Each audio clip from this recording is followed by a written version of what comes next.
Cordial saludo, compañeros del Colegio Agropecuario San Antonio de Padua del municipio de Bolívar.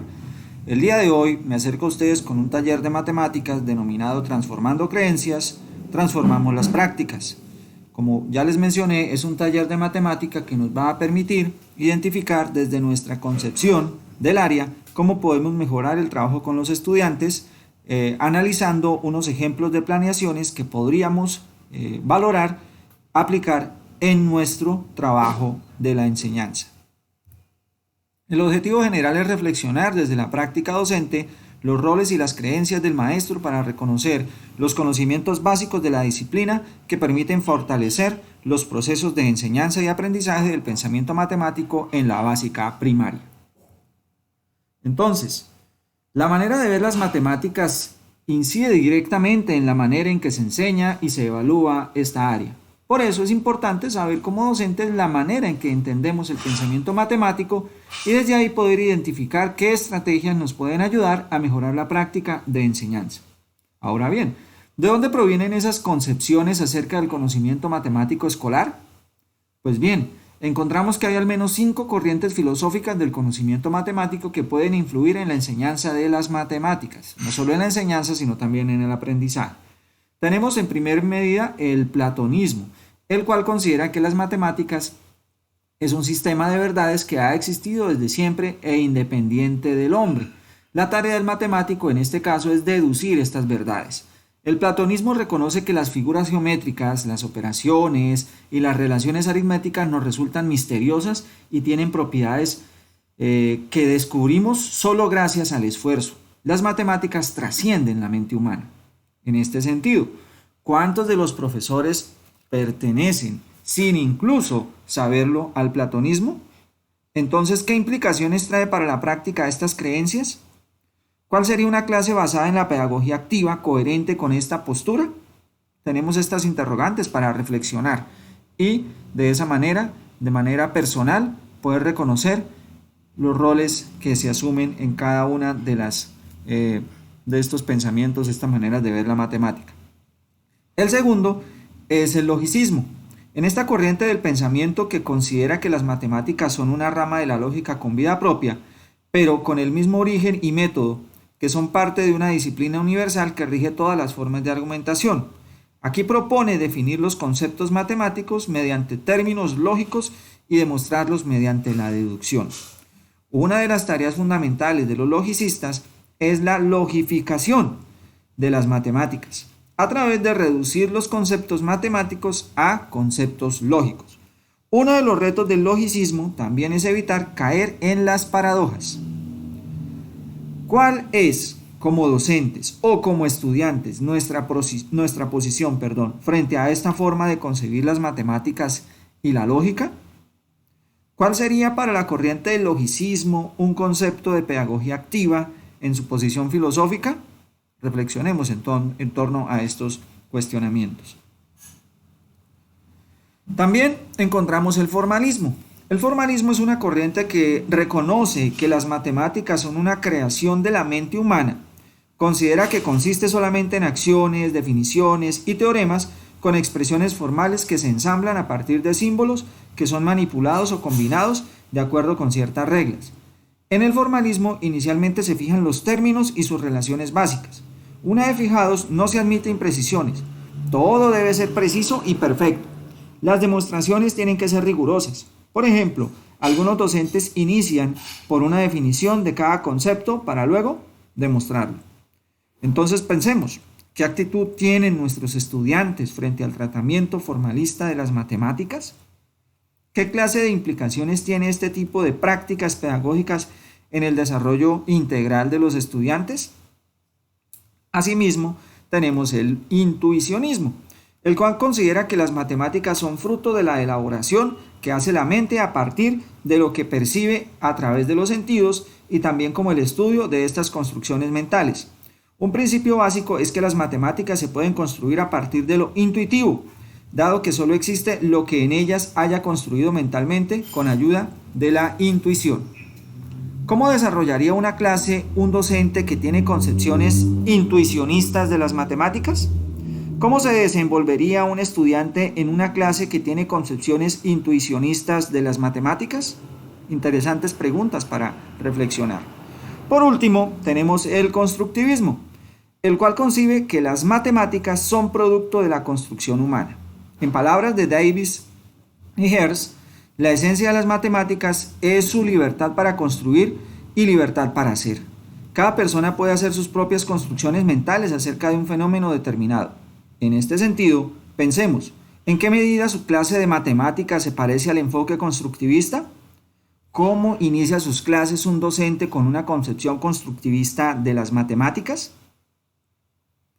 A partir de estas reflexiones, cabe que hablemos ahora un poco más de las creencias de nosotros los docentes sobre las matemáticas, desde la visión tradicional y desde la visión constructivista. Entonces, desde las matemáticas podemos ver que la visión tradicional se piensa en un profesor que posee e imparte un conocimiento, por tanto es el centro del proceso.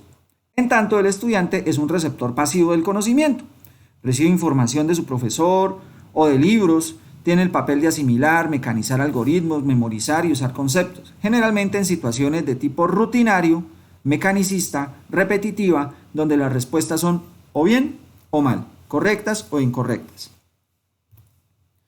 Ahora, en contraste, desde el punto de vista constructivista, el aprendizaje se considera un trabajo desarrollado activamente por las personas a partir de los conocimientos que se han ido cimentando, por lo cual se deben crear entornos de aprendizaje que permitan el descubrimiento, el desarrollo del pensamiento crítico y el trabajo en equipo. Los estudiantes deben ser investigadores activos y el docente facilita el aprendizaje planteando preguntas desafiantes. Esto nos lo dicen Conner, Endenfield, Gleason y Eros en el 2011. El lenguaje influye y es importante en la construcción del conocimiento por parte de las personas, ya que a través de este se justifica y se comunica. Nos lo dicen Ernest en el 91 y Phillips en el 2000. Entonces, ¿qué implica entonces saber matemáticas y qué significa aprender matemáticas desde estas visiones que hemos observado y desde nuestros presaberes frente a esto, teniendo en cuenta nuestra amplia experiencia? Pues bien, saber matemáticas en términos de Dowdy implica dos elementos. Por un lado, se refiere a la disponibilidad funcional de las nociones, de los teoremas matemáticos para resolver problemas. En este sentido, las matemáticas serían vistas como una herramienta que está a disposición para resolver un problema determinado que está en un contexto y que pertenece a un momento. Pero, por otro lado, saber matemáticas también implica conocer que las matemáticas son objetos que necesitan formularse y demostrarse en nociones. Están descontextualizados y son atemporales. Vemos entonces que el saber matemático y su relación con la didáctica tiene dos componentes, un componente semántico y uno sintáctico. En el semántico, pues las situaciones o los problemas evolucionan teniendo en cuenta las nociones matemáticas que generan un significado, un saber. Ahora, es necesario respetar unas reglas, unos planteamientos internos de las matemáticas en sus distintos modos de expresión. Entonces, por un lado encontramos el significado, el conocimiento matemático que puede evolucionar o que se puede ir construyendo en la medida en que el aprendiz de matemáticas utiliza esas reglas internas de las matemáticas para resolver situaciones y de esa manera construimos un significado basado en las reglas o en los algoritmos. Tenemos también unos roles. Entonces, desde estos roles podemos identificar que desde la visión del matemático, desde la visión del estudiante y desde la visión del docente hay algunas acciones para tener en cuenta y hacer de la enseñanza y el aprendizaje de la matemática algo significativo. Entonces, antes que nada es bueno reconocer que el matemático debe comunicar los aprendizajes o los saberes hallados mediante la práctica científica, pero antes de eso debe distinguir dentro de ese laberinto de reflexiones aquellas que son susceptibles de convertirse realmente en ideas y en conclusiones dadas como un saber, que sea interesante y que sea sobre todo útil para los demás. Estas demostraciones son raramente las de las conjeturas consideradas. Deben emprenderse todo un reordenamiento de los conocimientos que se han venido dando, de esos conocimientos que se relacionan y que fueron la base para esas reflexiones y para esas prácticas de investigación matemática. Esta es la visión del Ministerio de Educación Nacional en los lineamientos de matemáticas del año 98. Ahora bien, el trabajo del estudiante, por momentos, muchos momentos, por cierto, debe ser comparable al de la actividad científica, debe parecerse al del matemático. Debe haber una reproducción por parte del alumno de una actividad científica donde él actúe, formule, pruebe, construya modelos, utilice lenguajes matemáticos, conceptos matemáticos y teoría para que los intercambie con los demás. De esa manera reconoce que están conformes a una cultura matemática y puede utilizar estos aprendizajes como una herramienta útil y completamente aplicable en su contexto. Y desde estos dos roles, el docente pues debe simular clases o construir clases, planearlas, donde sea posible esta actividad científica. El docente debe imaginar y proponer a los alumnos situaciones que puedan vivir y en las que los conocimientos van a aparecer como la solución óptima y descubrible en los problemas planteados. Una visión del Ministerio de Educación Nacional en los lineamientos matemáticos del 98. Cada conocimiento matemático debe nacer de la adaptación a una situación específica, pues las probabilidades se crean en un contexto y en unas relaciones con el medio. Claro está, se trata de una simulación, no es verdadera actividad científica, así como el conocimiento presentado de manera axiomática no es el verdadero conocimiento. Esto nos lo dice Brousseau en el 94. Entonces, en el ejercicio práctico,